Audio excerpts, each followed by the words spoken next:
don Brian Vélez de Legal Fam, abogado de Legal Fam. Brian, buenas noches, ¿cómo estás? Buenas noches, Edgar, muchas gracias. Agradezco también a aquellos que nos escuchan por medio de la transmisión, a Nicolás, que está en los controles, y realmente para nosotros como Legal Fam es un real agrado de poder venir, asesorar, responder dudas en materia de derecho de familia y de este tema tan interesante como lo es, y que nos han llegado muchas preguntas respecto de la pensión alimenticia. Pensión alimenticia. ¿Quién no ha escuchado esa palabra más de alguna vez o quién no ha tenido dudas o bien ideas cruzadas respecto a la pensión de alimentos? ¿Y sabes dónde se genera una duda, Brian, que nos ha pasado acá en el programa cuando la gente hace preguntas? Producto de que la gente ve mucha tele, mucha televisión y va mucho al cine también. Y a veces ve películas que tienen que ver con estos casos de pensión de alimentos, o ve programas, como el de la doctora Polo, por ejemplo, pero que es de otro país, con otra legislación. Entonces hay gente que dice acá en Chile, no, yo voy a pedirle al papá de mi bebé que me tiene que pagar la pensión retroactiva. O sea, que una vez que yo gane el juicio me va a tener que pagar todos los años que no me ha pagado. Y ocurre, claro, eso es, pero en otros países. En Chile, yo entendí, tú me explicaste una vez, que acá es desde el momento que se dicta sentencia para adelante, ahí corre la pensión. Los años para atrás que no se pagó pensión y no hubo ningún tipo de sentencia, no hay obligación de pago. Lo aprendimos contigo, lo aprendimos acá, pero la gente igual se confunde con ese tipo de temas. ¿Qué es la pensión de alimentos?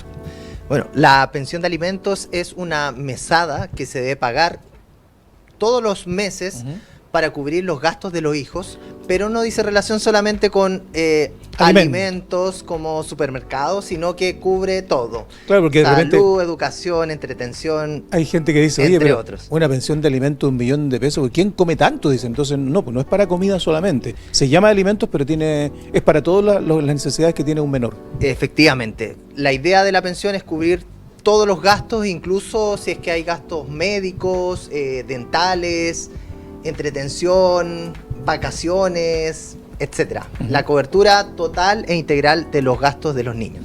Me imagino que se dividen por dos, porque tiene dos padres. Entonces, si el niño o la niña tiene un costo mensual, por poner un ejemplo, entre colegios, útiles, diversiones, se hace un estimado. Uno dice, mira, más o menos cada niño de esta familia, que puede ser distinto a otras familias, depende de la realidad social donde vive. Un niño puede a lo mejor vivir con 200.000 pesos en una familia, en otra familia el niño necesita 1 millón de pesos porque sus necesidades, de acuerdo a la realidad que tenía, son distintas. Gimnasio, socio de algún club, colegio, el que hay colegio que la pura mensualidad supera los 500.000 pesos. Entonces, depende de la realidad que haya tenido. Pero el total se divide por dos, papá y mamá, o tiene que pagarlo todo el padre o la madre que no vive con él. Ya, sí, es un mito, digamos, que la pensión se paga mitad y mitad, ¿Ya? Sino que la ley dice que cada padre debe colaborar de acuerdo a sus facultades económicas. No tiene que ver con las necesidades del menor necesariamente como referencia. Es parte de uno de los elementos del cálculo de la pensión, pero el que paga más, el que gana más, paga más. El que gana menos, paga menos, quizás de manera ficticia quien tiene el cuidado del hijo, pero de alguna manera igual tiene que colaborar con la pensión de alimentos. Totalmente. Brian, ¿qué pasa en Chile? Porque vivimos en un país de cosas truchas, y hay gente que está acostumbrada a trabajar de manera informal y por lo tanto no sabemos cuánto gana, porque trabaja informal, pues no da boletas, no le pagan un sueldo, no hay liquidaciones, pero todos sabemos que gana plata porque está respirando, está vivo, está sano, está gordito, dice. ¿Y qué pasa? ¿Y cómo se calcula un ingreso cuando no hay forma de demostrarlo? Ya, esta es una de las preguntas complejas que normalmente llegan, pero que sí hay forma de demostrar a través de tribunales. Por ejemplo, si es que él es una persona, es un pescador y tiene compañero y recibe dinero en efectivo, podemos acreditar a través de testigos, si hay fotografías que den cuenta de su actividad profesional también. O sea, hay diferentes mecanismos. Sin perjuicio de eso, Edgar, la ley presume que el que no trabaja o el que gana el sueldo mínimo a lo menos debiera trabajar igual y pagar el 40% del ingreso mínimo si tiene un hijo y el 30% si tiene más de un hijo. Se calcula en relación al sueldo mínimo legal del momento. Exactamente. Es decir, si un padre vive en la calle y no tiene ingresos y no quiere trabajar, la ley dice, igual le calculo el 40% del ingreso mínimo porque es lo mínimo que debiera dar a un hijo. Okay. Entonces, desde esa base se parte, sin perjuicio de situaciones especiales, porque también se podría rebajar de ese mínimo legal si se justifica de manera fundada. Situaciones especiales pueden dar la posibilidad a... alguna, por ejemplo, enfermedad que impida trabajar. Exacto, exactamente. Pero ahí no pasa la responsabilidad de la pensión a los abuelos cuando el padre está incapacitado o está inubicable. Cuando el padre está no puede colaborar con la pensión de alimentos que le corresponde, los abuelos de manera subsidiaria pueden contribuir a la pensión de alimentos. ¿Pero no es obligación? El día de hoy los abuelos solo colaboran cuando tengan como única fuente de ingreso una pensión de invalidez, vejez o sobrevivencia. Okay. O sea, si los abuelos están trabajando y reciben una pensión, tendrían que colaborar. Ahora, si la única fuente de ingreso es su pensión, ahora, el día de hoy, no se podría demandar a los abuelos. Correcto. Bueno, estamos hablando de abuelos que superen los 65 años, pero hoy día hay abuelos de 40, de 35 años, porque sí, hoy día los chicos a veces hacen bebés siendo todavía adolescentes. Entonces, a los 18, claro, ¿cuántos años tiene tu papá? No sé, menos de 40 el papá. Entonces, ese papá está trabajando todavía y tiene ingresos estables, por lo tanto, a él sí le tocaría la responsabilidad de contribuir con pensión de alimentos en caso de que el hijo no lo haga. Exacto. O complementar si el hijo no tiene los ingresos suficientes para cubrir el total de la pensión de alimentos. Correcto. Hemos visto muchos casos de abuelos que se hacen cargo de los hijos cuando los padres son de muy jóvenes. Hoy día, lo que decía, la juventud está muy libertina. Hay tanta información respecto a los métodos anticonceptivos, sin embargo, no sé por qué no los usan. Entonces, de repente, vemos niñitas muy pequeñas, adolescentes todavía, embarazadas, y bueno, ellas aceptaron aquello, ellas afortunadamente optaron por la vida y dijeron, no, yo sigo adelante, de manera valiente, pero también va a cambiar su vida radicalmente. Y ahí los abuelos a veces, en gestos generosos, dicen ya, nosotros nos hacemos cargo de la parte financiera, de la mantención de esta nueva criatura que llega a la familia, usted sigue estudiando, pero no siempre se da ese caso. Efectivamente, sí, así es. Bueno, es una realidad, y en este caso, cuando los abuelos se hacen cargo finalmente de los nietos, ellos también, es importante, nos pasó hace unos días donde una abuela llevaba mucho tiempo haciéndose cargo del nieto y no ha regularizado aquella situación. Es importante que concurra a tribunales o a través de una mediación y regularice la situación que tiene el día de hoy en cuanto a el cuidado de su nieto, y también tiene el derecho, evidentemente, a pedir una pensión de alimentos a los padres, a los dos, para que cubran las obligaciones que corresponde cubrir. Sí, ahí podría ocurrir el efecto de que si le vas a pedir pensión, cualquiera de los dos padres va a decir, no, yo quiero vivir ahora yo con mi hijo. Pero, ¿qué pasa ahí? Si los abuelos han sido responsables durante mucho tiempo, el tiempo que ellos han estado con un pequeño o pequeña, le va a dar prioridad el tribunal a esas personas y no a los padres que no se han hecho cargo durante un tiempo largo. Podría ser alguno de los criterios que el tribunal considere, pero el más importante es que los padres se encuentren inhabilitados, ya sea física o moralmente. Esto significa que, por ejemplo, una situación de abandono, o que los padres no estén disponibles para cuidar por razón de las drogas, el alcohol o maltrato hacia los hijos. Brian, hoy día hay harta información respecto al tema de la pensión en relación a cómo acceder, cómo pedirla, ya sea a través de la corporación o bien de un abogado privado. Pero el proceso, ¿cómo es? Ya. La primera parte es pedir una mediación familiar, ya, porque es un trámite previo y obligatorio antes de iniciar cualquier demanda judicial. Paso número 2, concurrir a un abogado, ya sea de la Corporación de Asistencia Judicial o particular, para que redacte una demanda. Dame un segundo, pero para pedir la mediación, ¿va directamente la mamá o el papá que quiera pedir pensión directo a un centro de mediación? Hay algunos que son gratuitos, entiendo, ¿verdad? Exacto. Hay centro de mediación gratuito que está en la página mediacionchile.gov. Pueden solicitar con el RUT y clave única y solicitan la mediación gratuita, o también puede ser privada, que hay diferentes centros de mediación familiar donde se puede pedir una mediación y hay diferentes mediadores también que pueden realizar este proceso. ¿Los mediadores tienen conocimiento legal para poder entregar herramientas para que se pongan de acuerdo, ojalá, y evitar el juicio? Sí, o sea, el mediador sí tiene que ser imparcial, pero tienen el conocimiento para poder llevar a cabo el proceso, hacer que las partes firmen el acuerdo si llegaron a acuerdo y enviarlo a tribunales de familia para que el juez finalmente tome la decisión de aprobar o no ese acuerdo. En promedio, ¿qué nivel de aceptación hay con los mediadores para evitar un juicio de los casos que ellos reciben? ¿Será 50-50? ¿Cómo va? ¿O hay un alto éxito para evitar juicios? La verdad es que no se llega normalmente a acuerdo en las mediaciones familiares, pero sí en tribunales de familia se logra llegar a acuerdo. Es como algo paradójico, pero claro, a veces necesitan de mayores antecedentes como para poder tomar una decisión y realmente alcanzar un acuerdo.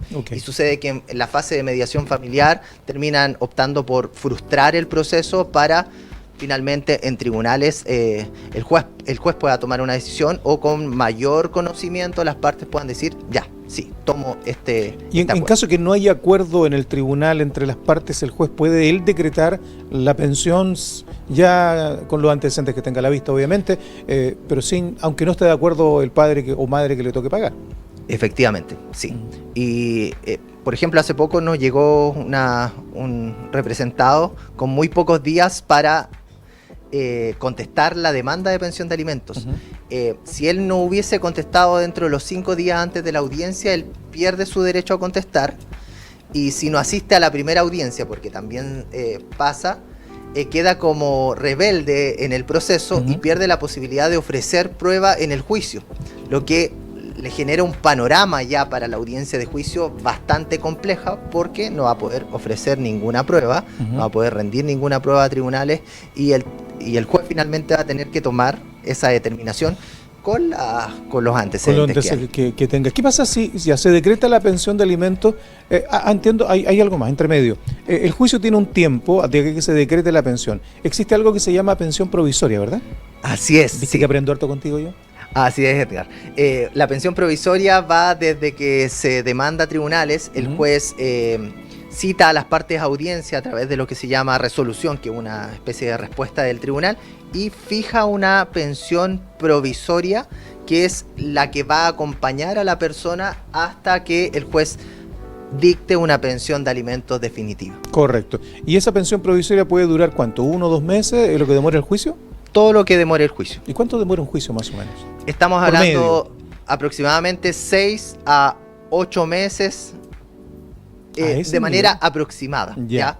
Pero por la saturación de casos y del tribunal tenemos variables grandes, o sea, en Serena, en Coquimbo, en Santiago, las diferencias a veces son bien enormes, extendiéndose procesos judiciales hasta un año y medio. ¿Qué pasa si la pensión provisoria que dicta el tribunal la aceptan ambas partes y la consideran justa y dicen, oye, si nos quedamos con eso nomás, se firma el acuerdo y se evita el resto del juicio? Sí, por supuesto. En cualquier etapa del procedimiento, desde que se inicia la demanda, las partes siempre van a estar en condiciones, y el juez, por el principio de colaboración, tiene que estar dispuesto a aceptar el acuerdo que las partes propongan. Correcto, o sea, es una buena medida también para evitar, claro, porque la persona, no sé, podría decir, oye, a lo mejor en el juicio me va bien y me rebajan esa pensión provisoria, o me va mal y me la suben. Entonces, y ahí está la duda, si me acomoda la provisoria, me quedo con ese, y si la otra parte le acomoda, mejor firmemos y lleguemos a ese acuerdo. Sí, es importante saber que la pensión provisoria también tiene plazos para reclamar o para apelar respecto de ella. En caso que sea demasiado a lo claro, porque puede ser que demandaron una pensión de 1 millón de pesos, fijaron provisoria de 700.000 pesos, el representado tiene otros hijos y cargas legales, pero si no reclamó, no alcanzó a decir, quedar con esa...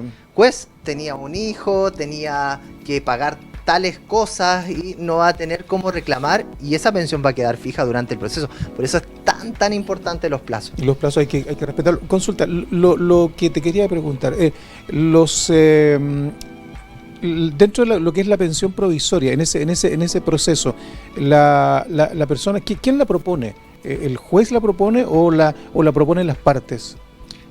La pensión provisoria la pide quien está demandando, ¿ya? Y propone una suma.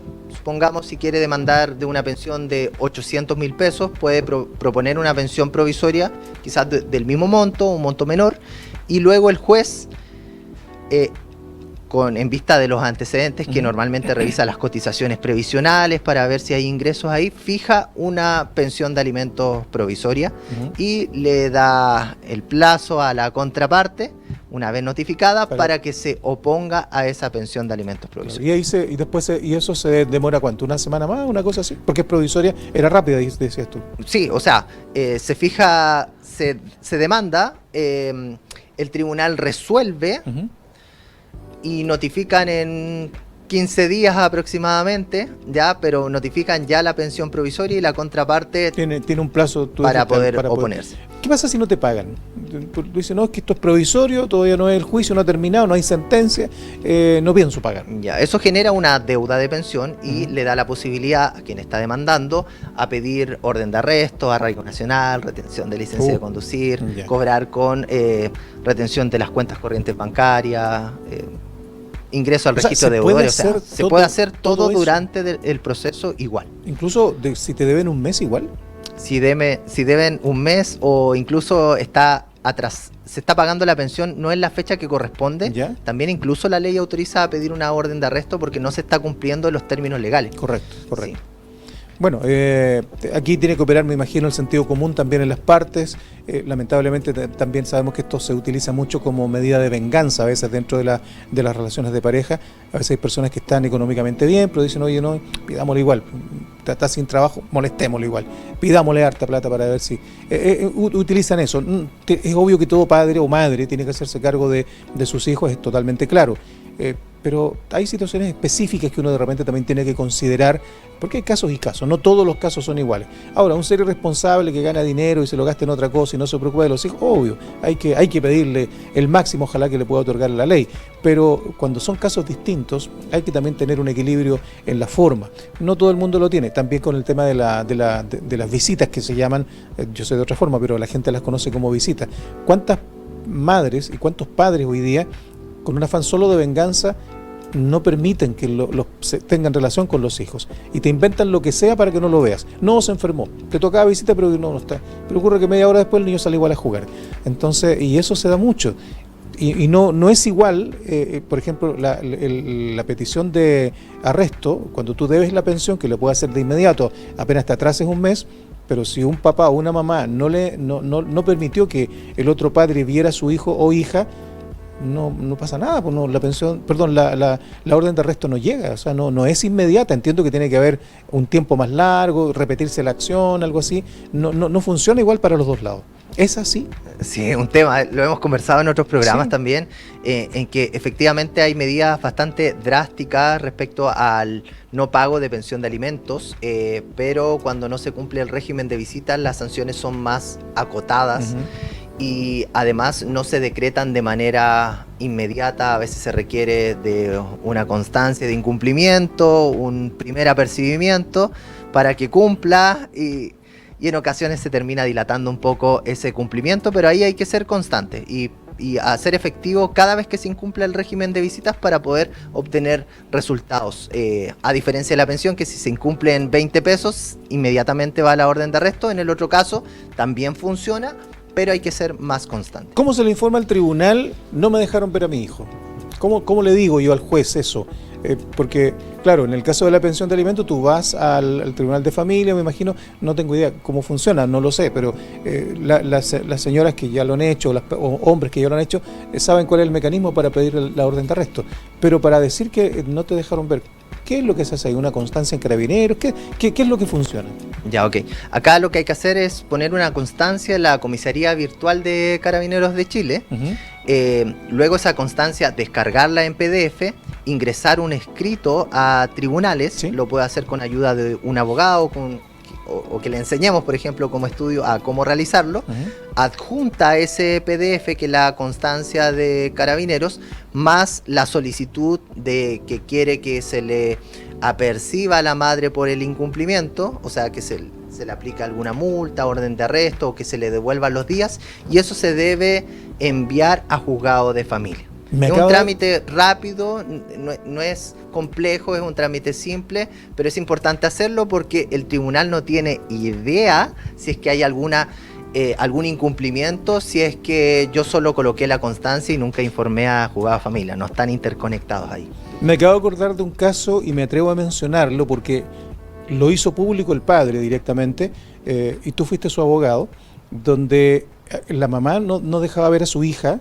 Y él, un doctor, ¿te acuerdas? Y él salía en redes sociales y mostraba cuando llegaba a ver a su hija y se la negaban. Entonces, si una vez más la madre incumplió, yo espero que hoy día tengan una buena relación, no lo sé qué habrá pasado con ese caso. Yo recuerdo que tú, te mencionó él como su abogado y estaban trabajando en lograr ese acuerdo para que evitar darle ese dolor a una pequeña que no tiene culpa de las peleas de los adultos.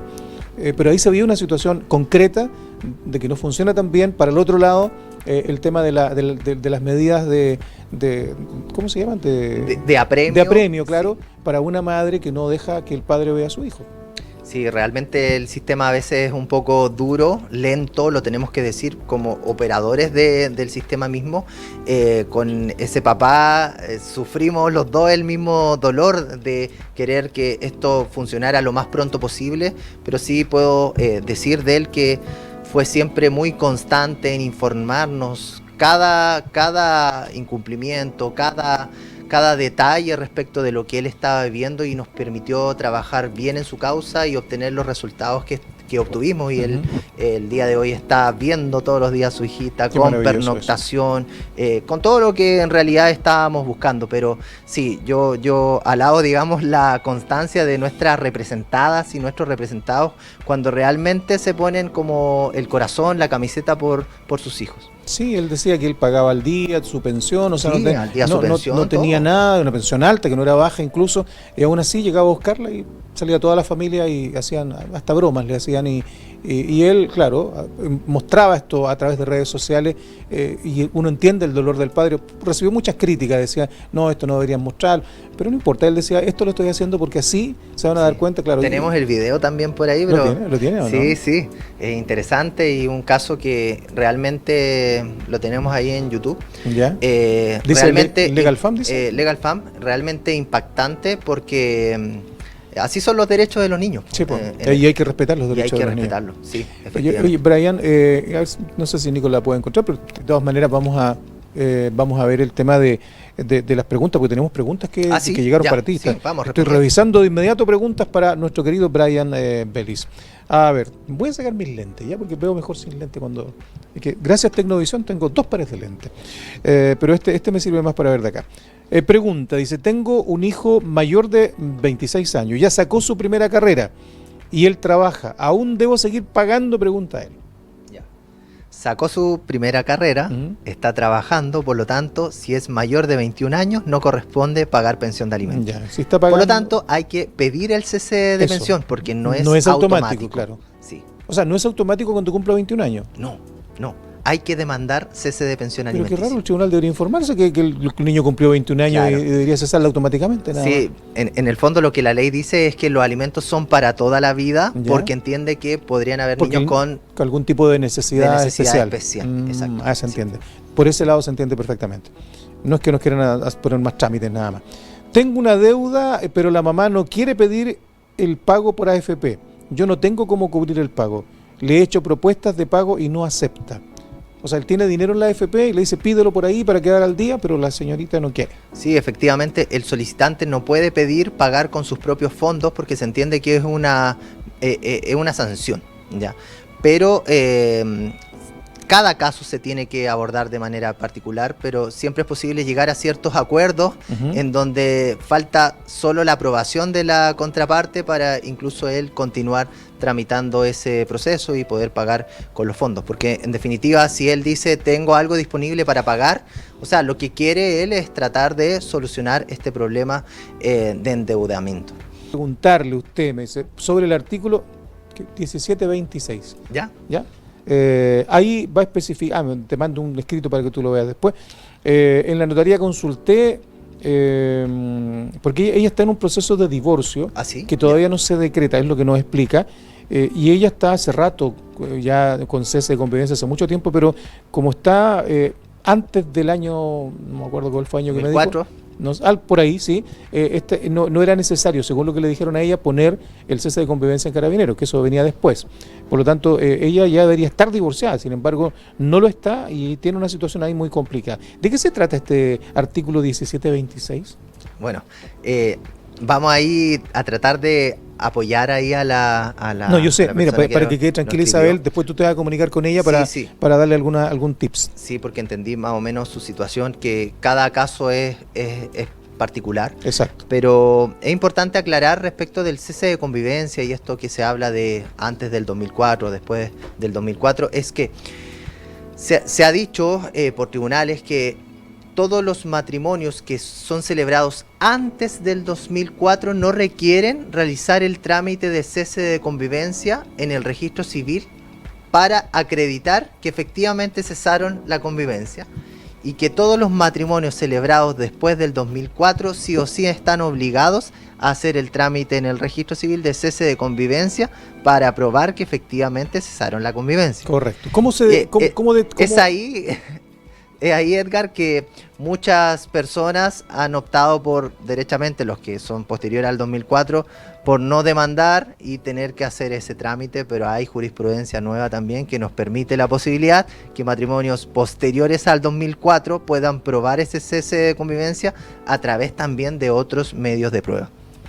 Pero ¿cómo prueba que lleva, no sé, 20 años separada una persona que se casó antes del 2004 si no es requisito hacer el cese de convivencia? ¿Cómo lo demuestra? Claro, ahí con otros medios de prueba, entre ellos, por ejemplo, declaraciones de testigos, correcto, ¿ya? Declaraciones juradas, los certificados de residencia de cada parte, si tienen alguna causa judicial también. El ex marido le pone condiciones, dice, para poder él darle la firma. Eso era antes, yo me acuerdo cuando existía la nulidad, cuando la gente pedía la firma. Ahora no es necesario. Ahora no es necesario, pero entonces, ¿por qué alguien le está poniendo condiciones si están 20 años separados, por ejemplo? Exacto. O sea, en el caso de ella podría perfectamente divorciarse, no tener que estar condicionada a dar algo que inclusive ella, si se dedicó al cuidado de los hijos, por ejemplo, podría pedir a la contraparte una compensación económica. Exacto, al revés. Claro, todo al revés, más que perder sus derechos. Entonces, claro, quizás en este caso faltaba un poco más de información. Nada más que información. Claro. Y ejercer su derecho, puede divorciarse sin necesidad de esperar la firma de la contraparte. ¿Sí? Le vamos a dar esa buena noticia y ojalá tú te comuniques con ella para que le dé esa buena noticia también desde el punto de vista legal y así indicarle cuál es el trámite que viene para que pueda resolver su situación. Sí, totalmente. Porque es complejo. Brian Bellis, ¿dónde está Legal Fam para que la gente llegue a tu oficina? Bueno, pueden encontrarnos en la página web www.legalfam.cl. Estaba leyendo y decía Legal Fan. No, FAM con M. FAM con Legal M, Fam. sí. Uy, a lo mejor yo de familia. Yo lo escribí mal, parece. .cl. Y también nos pueden encontrar en el número de teléfono 985-999-051. Bueno, ahí está la página web. Pueden entrar, agendar directamente su consulta. Y estamos muy atentos a poder apoyar en sus procesos judiciales, responder sus dudas y poder resolver todos sus casos judiciales. Buenas noches. ¿Cómo podría tener acceso a una hora con el abogado? Pida la hora, puede ir en la página, ¿verdad? Sí, ahí se puede pedir hora. Puede entrar ahí a la página que están mostrando en pantalla y ingresan y pueden ver las horas disponibles. Te puedes llevar el número telefónico de la señora que nos consulta para que le puedas escribir directamente, mi querido Brian. Gracias por venir a Confidencia, nos vemos la próxima semana. De nada, Edgar, muchas gracias por la invitación. No se toma vacaciones Legal Fam ahora en febrero, ¿verdad? No, seguimos trabajando todos. Como tiene que ser.